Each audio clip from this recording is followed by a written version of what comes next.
ఖమ్మం జిల్లాలో పేద ప్రజల మీద బుల్డోజర్ నడిపించింది కాంగ్రెస్ ప్రభుత్వం.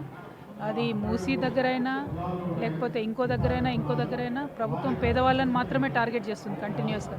ఈ వెలుగుమెట్లలో మరీ దారుణము.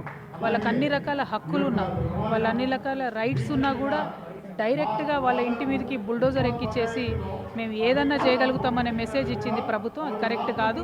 అటువంటి పేదల పక్షాన మేము ఉండి ఖచ్చితంగా రాష్ట్రంలో మీరు ఎట్లా అంటే అట్లా చేస్తే నడవదు.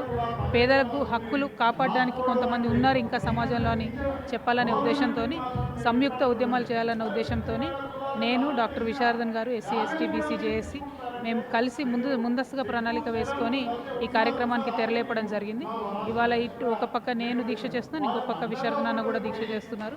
కంటిన్యూస్గా గాంధీ గారు చూపించినటువంటి మార్గంలో ఆ పేద ప్రజలకు న్యాయం జరగాలని ఈ నిర్ణయాన్ని మేము తీసుకోవడం జరిగింది.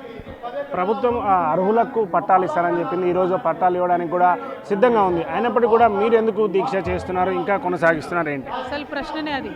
అర్హులు ఉన్నారని తెలిసి నీకు ఎంత దమ్ముంటే వాళ్ళ ఇంటి మీదకి పోతావు? నువ్వు ఎట్లా పోతావు? ఎందుకు పోతావు? గవర్నమెంట్కి ఏం రైట్ ఉంది పోవడానికి? అంటే ఎక్కడ ఎవరు ఇల్లు కట్టుకుంటే అక్కడ నువ్వు పోయి కూలగొడతావా?